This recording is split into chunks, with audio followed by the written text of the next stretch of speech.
नमस्कार जी, मैं Shifali secret of your life program में आपका तहे दिल से स्वागत करती हूँ। एक बार फिर से आपके सामने हाजिर हैं।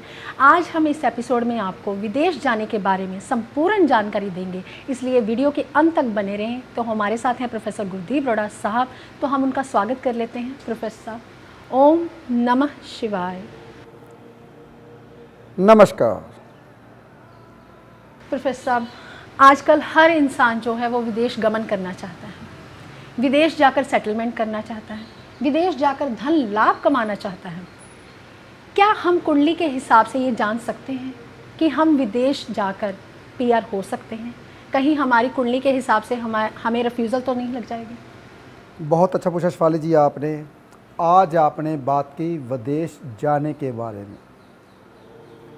मैंने पिछले एपिसोड में कम से कम 15-20 एपिसोड पिछले एपिसोड में इसका जिक्र किया था, बहुत ध्यान से समझाया था कि कैसे कैसे विदेश जाते हैं इंसान और कैसे रिफ्यूज़ल लगते हैं। रिफ्यूज़ल के बारे में शायद नहीं बताया था, चलो आज रिफ्यूज़ल के बारे में बताता हूँ, रिफ्यूज़ल कैसे लगती है।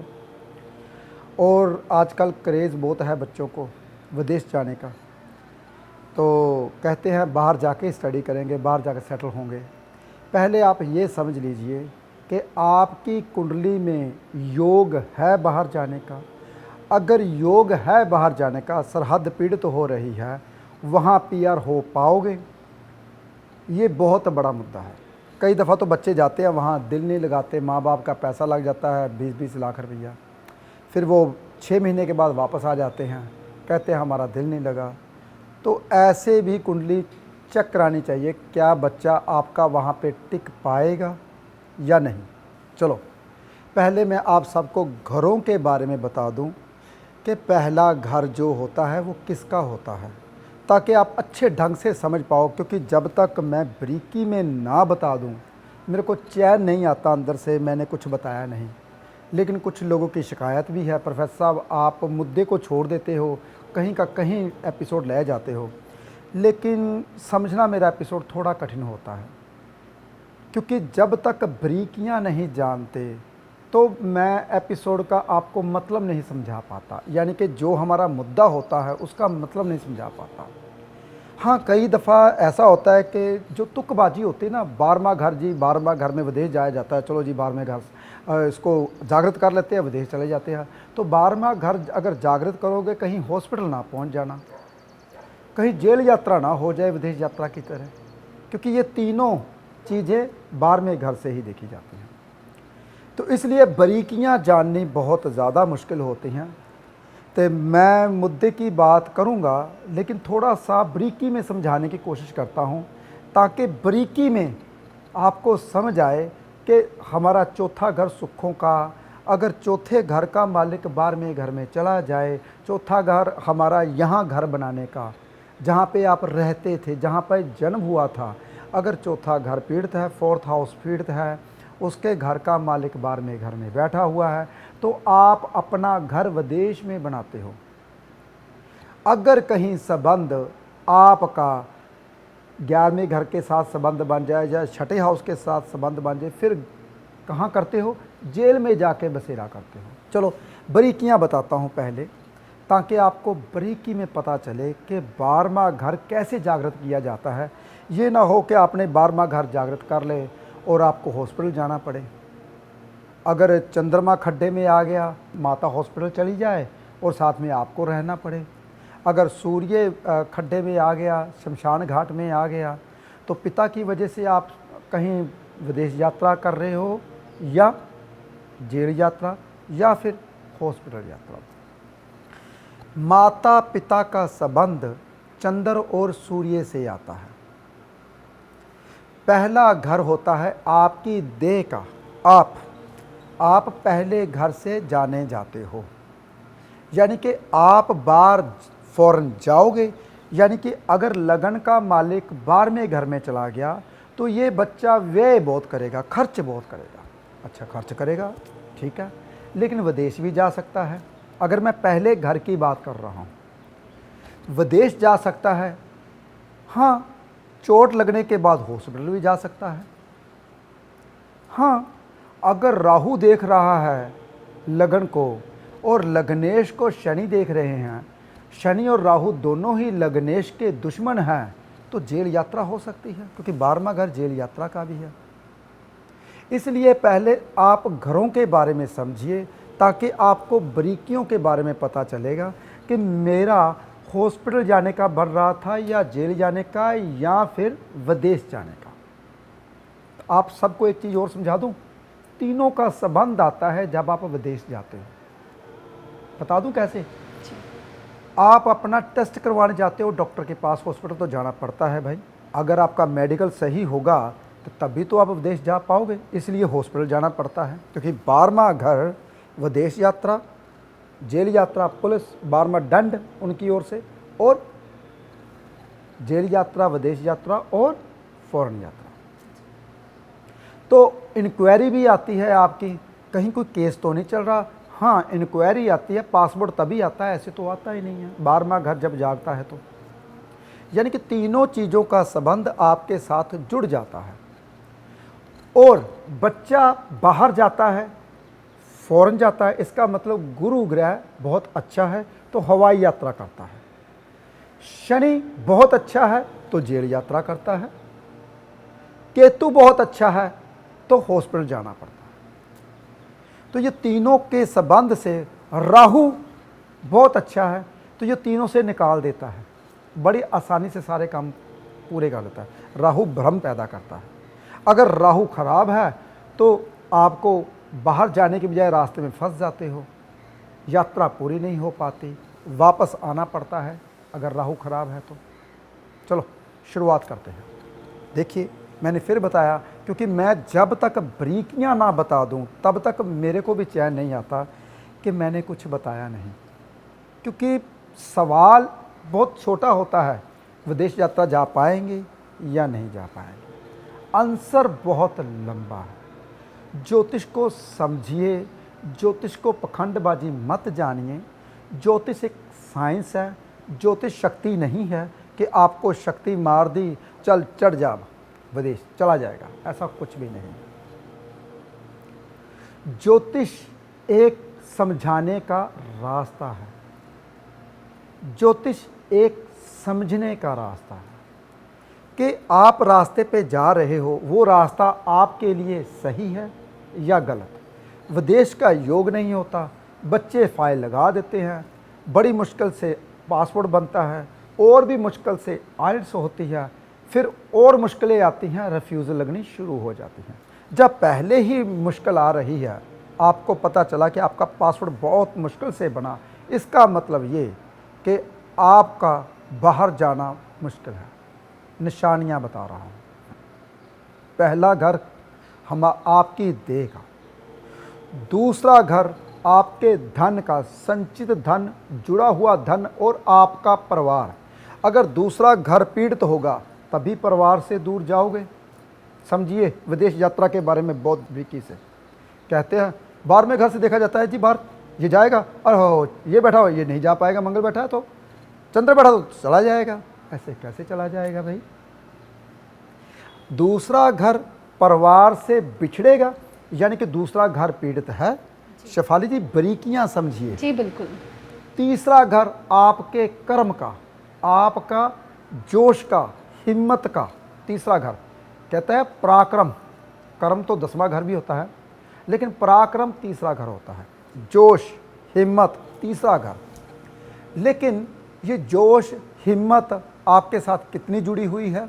तीसरे घर का मालिक पीड़ित तो नहीं, बाहर जाके काम कुछ करोगे या फिर वापस आ जाओगे। अष्टम से अष्टम भी तीसरा घर आता है, अगर वो भी पीड़ित है तो मुश्किल है भाई। क्यों मैंने मुश्किल क्यों बोला? अगर तीसरा घर पीड़ित है तो बता दूं, सुनिए बारीकी। 12वें घर का चौथा घर बनता है तीसरा घर, यानी कि अगर तीसरा घर आपका पीड़ित नहीं है तो बाहर जाके आपको, फौरन जाके आपको सुख मिलेंगे। बारीकियां समझिए। मेरे को लोग क्यों इतना प्यार करते हैं, क्यों मेरे को ज़्यादा पसंद करते हैं, अभी ये बहुत बारीकी में समझाते हैं, क्योंकि उनको पता है ये हर बात साइंटिफिक रीजन के साथ चलते हैं। उपाय बहुत छोटे होते हैं, बहुत साधारण होते हैं, लेकिन हम बड़े बड़े बना लेते हैं। अरे अरे ये ऐसा करेंगे, अरे जल प्रवाह करने से ऐसे हो जाता है। हम अपनी खुद की क्रिएटिविटी शुरू कर देते हैं। मेरा तो मंगल है, यहाँ पे बैठा है, मेरे को तो गुड़दान नहीं करना चाहिए था। अरे जिस वक्त आप गुड़ दान कर रहे हो, जिस वक्त आप गेहूं दान कर रहे हो, उस वक्त आपका गोचर में सूर्य कहाँ चल रहा है। जन्म कुंडली के बारे में ज़्यादा मत जानिए। जन्म कुंडली आप पूरी ज़िंदगी लिखा कर लेके आए हो, 120 साल की, जो दुनिया में कोई दुनिया में इंसान चेंज नहीं कर सकता और ना खुद आप चेंज कर सकते। जो गोचर कुंडली प्लैनेट आपके सिर के ऊपर से चल रहे हैं, जैसे कि गुरुदेव मीन राशि में चल रहे हैं आजकल, शनिदेव वक्री मकर राशि में चल रहे हैं आजकल, जैसे कि आपके सिर के ऊपर से जो ग्रह चल रहे हैं वो आपकी दशा महादशा निर्णय करती है, ये आपके लिए अच्छे हैं या बुरे। प्राचीन ज्योतिष में मुंथेश आपका बताता है कि आपका ये साल कैसा जाएगा। लाल किताब में आपका वर्षफल बताएगा, 6, 8, 12 में आपके बुरे ग्रह तो नहीं आ गए। सबका मिक्स करते हैं हम, फिर निर्णय निकालते हैं कि आपकी कुंडली में बाहर जाने का योग है। चौथा घर, अगर चौथा घर पीड़ित नहीं होगा तो आप अपनी जन्मभूमि या आप अपना घर कैसे छोड़ोगे। चौथा घर पीड़ित होना चाहिए, सुखों का घर होता है। अगर चौथा घर पीड़ित नहीं होगा, चौथे घर का मालिक अष्टम में या 12वें घर में ना गया हो, तो कैसे फौरन जाओगे आप, घर बना पाओगे, कभी नहीं। चौथा घर भी पीड़ित होना जरूरी है कि यहाँ से आप निकलो, बाहर जाके आप कामयाब हो जाओगे। देखिए 12वें घर से किस किस का संबंध बन रहा है जी। 5वां घर होता है हमारे बच्चों का और आपकी स्टडी का, आप स्टडी कर रहे हो, लेकिन आइल्स जो स्टडी होती है वो 9वें घर से देखी जाती है।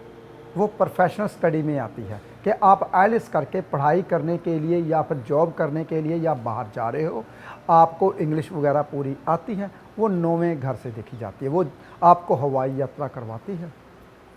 जैसे कि बीए चौथा घर और 5वां घर आपकी स्टडी, पूर्ण स्टडी फाइनल, और 9वां घर प्रोफेशनल स्टडी। अच्छे ढंग से समझिए, ऐसी बातें पूरी दुनिया में आपको कोई फ्री में नहीं बताएगा। क्यों नहीं बताएगा? और कहता है यार मेरा मरीज़ बना रहे, क्यों इसको समझा दूं।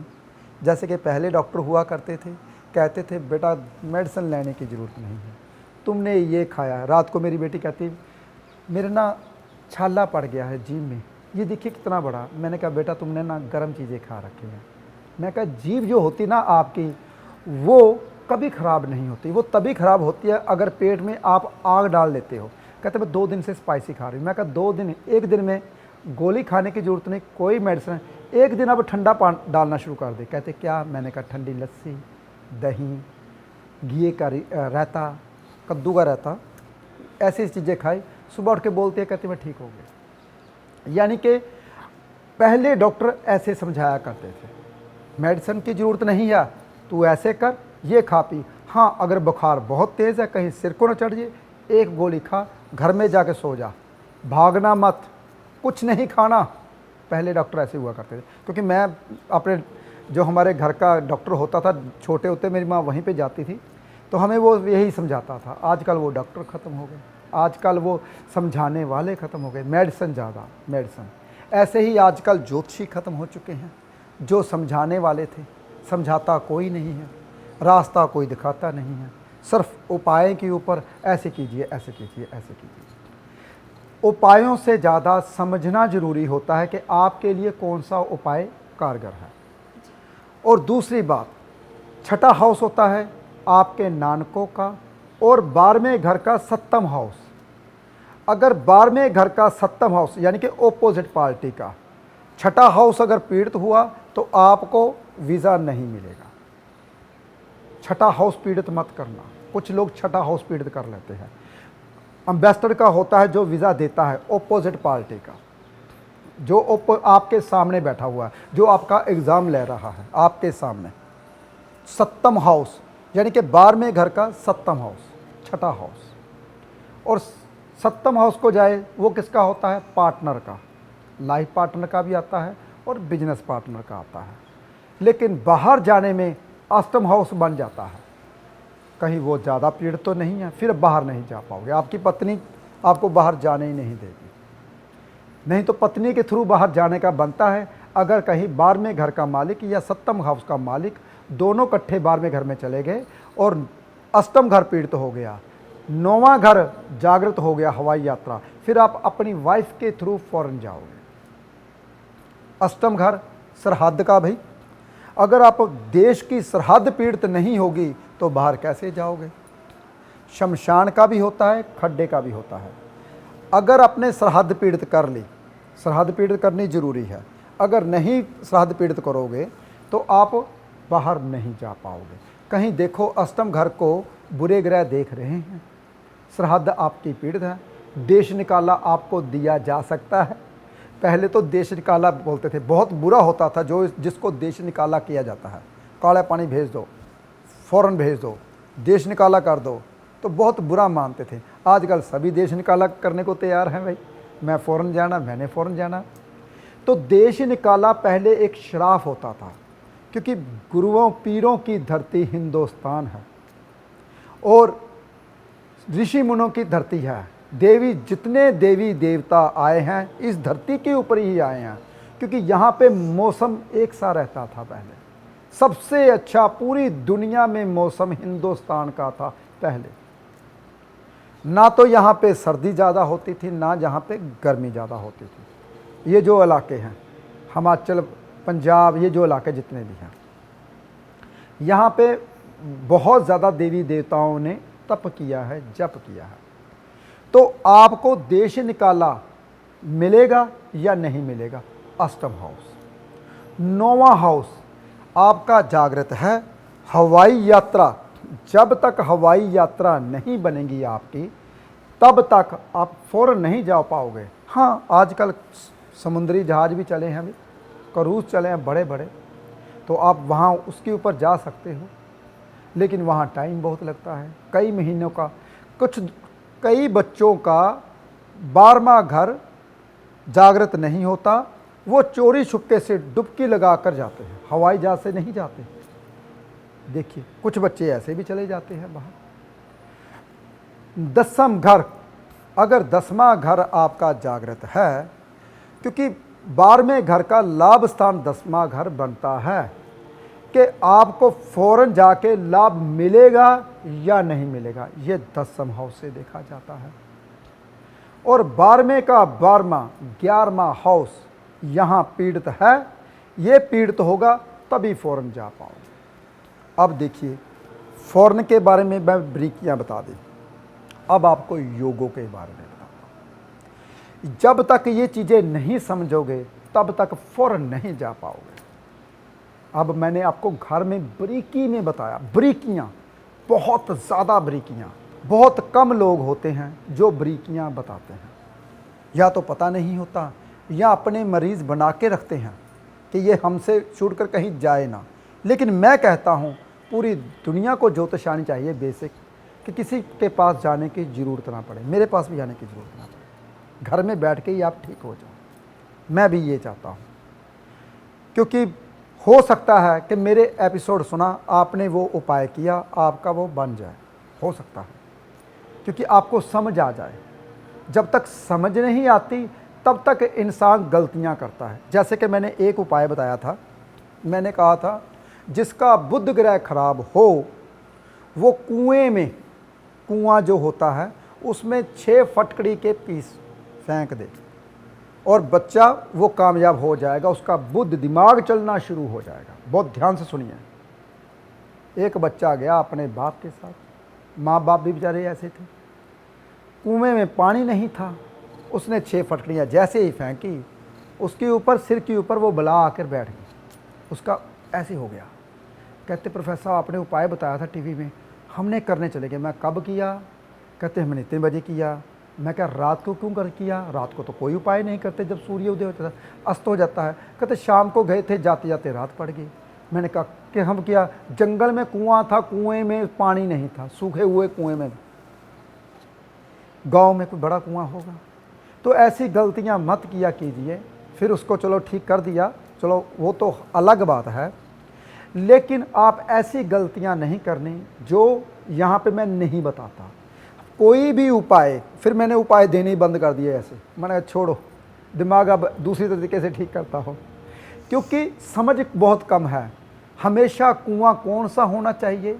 पानी वाला, जो दूसरों को जल देता हो, जीवित रखता है जो इंसानों को, वो खुद भी जीवित होता है। आप भूतों के डेरे में चले गए तो क्या होगा? चलो भूत प्रेत को तो मैं मानता नहीं हूँ, लेकिन हवाओं को मानता हूँ जिसकी गति नहीं होती। तो वो हवाएं होती हैं, नुकसान नहीं करती। कैसे छुटकारा मिलता है? बहुत आसान होते हैं, लेकिन समझना मुश्किल है थोड़ा सा। इसलिए फौरन का घर, अगर आप फौरन जाना चाहते हो, अष्टम घर पीड़ित होना चाहिए सबसे पहले। आपकी सरहद पीड़ित है तभी आप फौरन जा पाओगे। अगर सरहद पीड़ित नहीं है तो फौरन नहीं जा पाओगे, सबसे पहला रूल। दूसरा, 12वां घर में कोई अच्छे ग्रह बैठे हैं। बुध ग्रह बैठा है, जा सकते हो। चंद्र बैठा है, जा सकते हो। शुक्र बैठा है, जा सकते हो। राहु बैठा है, भ्रम डाल के भेज भी सकता है और ज़िंदगी भर भेजने नहीं मिली देता। ये देखना पड़ेगा राहु आपकी दुश्मन है या मित्र है। अगर मंगल आ गया तो जाने ही नहीं देगा। हाँ, अगर लगन का मालिक मंगल आ गया तो जा सकते हो। शनि आ गया तो जा सकते हो, शनिदेव तो भेज ही देते हैं। सूर्यदेव आ गए तो कभी नहीं जा सकते, लेकिन अगर लगन का मालिक सूर्यदेव आ गया तो जा सकते हो। ये बहुत बारीकियाँ। जी जी प्रोफेसर साहब, मैं चाहती हूँ कि आप ये भी हमें समझाएं कि हम कैसे जा सकते हैं। स्टडी बेस पे जा सकते हैं, या फिर स्पाउस बेस पे जा सकते हैं, या फिर टूरिस्ट वीज़ा लगा के जा सकते हैं। ये कैसे देखा जा सकता है कुंडली से कि हम कैसे जा सकते हैं? शेफाली जी, स्टडी बेस पे अगर जाना चाहते तो पंचम घर को लेना पड़ेगा। मैंने बहुत बारीकी में समझाया सभी घरों के बारे में, कि आपको अगर घरों के बारे में नहीं पता चलेगा तो आपको जाने का तरीका नहीं आएगा। अगर पंचम घर का मालिक 12वें घर में बैठा है तो स्टडी बेस 100% जाओगे। 12वें घर का मालिक पंचम घर के साथ संबंध बनाकर 9वें घर में बैठा है, यात्रा करते हुए जाओगे, वहाँ कोई कोर्स करोगे जी, वहाँ जाकर। कई दफ़ा टूरिस्ट बेस पे जानते हैं। टूरिस्ट, पहले आपको समझा दूं, टूरिस्ट किस घर से आता है? छोटी मोटी यात्रा आती है तीसरे घर से, लंबी यात्रा आती है 9वें घर से। 9वें घर से। तो 9वें घर का जब संबंध बन जाता है 12वें घर के साथ, वो टूरिस्ट बेस पे जाता है घूमने के लिए। लेकिन सरहद जरूर, सबसे पहला नियम है सरहद पीड़ित होनी चाहिए। अगर सरहद पीड़ित होगी तभी हिंदुस्तान की सरहद छोड़कर बाहर जाओगे। पहले ये रूल को अपना लो। फिर आप वर्क परमिट जा सकते हो, काम करने के लिए जा सकते हो। और कर्म का घर कौन होता है? दसम घर। दसम घर का संबंध आपका 12वें घर के साथ है, तो आप वर्क परमिट पे जा सकते हो, क्योंकि लाभ का घर बनता है 12वें घर का। तो पराक्रम का घर भी तीसरा घर होता है। वहाँ आपको सुख मिलेंगे। वहाँ कोई अच्छा ग्रह बैठा हुआ है, बाहर जाके कर्म करके आपको सुख मिलेंगे। जब तक आप घरों के बारे में मैंने तभी बताया, क्योंकि शेफाली जी सोच रहे होंगे मैंने तो पूछा विदेश के लिए, ये कहाँ एपिसोड लेके जा रहे हैं। अगर ये शेफाली जी पक्का है, ये 100%। दूसरे आप भी सोचोगे पहले प्रोफेसर साहब ये कहाँ घरों की ओर लेके चले गए, मैंने तो बाहर के लिए पूछा। चलो स्विच ऑफ करो, ये अपने मतलब का एपिसोड नहीं है। और यही बारीकियां हैं, जब तक बारीकियां नहीं समझोगे मेरे को भी चैन नहीं आता कि ये मैंने समझाया नहीं है। तो इसलिए स्टडी बेस पे पता चल गया आपको पंचम घर का संबंध, टूरिस्ट बेस पे पता चल गया 9वें घर का संबंध। अगर आपको और कर्म करने के लिए जाना है, काम करना के लिए जाना है, तो दसम घर का संबंध। जी प्रोफेसर साहब, अभी आपने सारे वीडियो में हमें एक ही बात समझाई है कि ये एक टॉपिक या एक लॉजिक आपने नहीं भूलना कि अष्टम घर को पीड़ित करना, यानी कि सरहद को पीड़ित करना, वो हम कैसे कर सकते हैं? आप उपाय भी बताएंगे? शेफाली जी देखिए, अष्टम घर का जो कारका होता है वो शनिदेव होता है। जी बिल्कुल। आपने 800 ग्राम उड़द की दाल लेनी है, शमशान घाट के मंदिर में देकर आनी है जहाँ पे भोले शंकर की मूर्ति लगी हो, या तो सुबह 8:15 से पहले पहले। वैसे तो शमशान घाट में 8:15 से पहले पहले ही जाना चाहिए, क्योंकि तब कोई चिता नहीं जल रही होती। तब आप भोले शंकर के मंदिर पीछे बना होता है, मूर्ति लगी होती है, वहाँ 800 ग्राम उड़द की दाल रख के आइए। जिस जिस बच्चों का बाहर जाने का नहीं बनता, बन जाएगा। लेकिन फिर मैं समझाता हूँ, बार में घर को जागृत करना है, ये देख लीजिए, हॉस्पिटल ना आ जाए, जेल यात्रा ना हो जाए, कैसे जागृत करना है, कौन सा सौम्य ग्रह को साथ लेना है, यानी कि गुरु को साथ लेना है। चने की दाल गुरुवार को जरूर देनी है 900 ग्राम धार्मिक स्थान पे। ये मैंने आपको उपाय उसको ठीक करने का बता दिया। जी प्रोफेसर साहब, आपका बहुत बहुत धन्यवाद, क्योंकि आज आपने इस एपिसोड में हमें संपूर्ण जानकारी दी कि कैसे अगर हम जाना चाहते हैं स्टडी बेस पे तो कैसे उपाय करें और किस ग्रह को एक्टिवेट करें, कैसे अगर विदेश यात्रा करनी चाहते हैं, टूरिस्ट बेस पे जाना चाहते हैं तो 9वें घर को एक्टिवेट कर लें, अगर स्पाउस बेस पे जाना चाहते हैं तो 7वें घर को एक्टिवेट कर लें। तो आज आपने बहुत अच्छी जानकारी दी। कहते हैं कि एक अच्छा डॉक्टर और एक अच्छा अगर जोशी हमें मिल जाए तो हमें तंदुरुस्ती और तरक्की की राह से चलने पर कोई नहीं रोक सकता। अगर आप हमारे चैनल पर नए हैं तो हमारे चैनल को लाइक करें, सब्सक्राइब करें और शेयर करना बिल्कुल भी ना भूलें। हम जल्द ही अगले एपिसोड में मिलेंगे। फिलहाल आज के लिए इतना ही। ओम नमः शिवाय।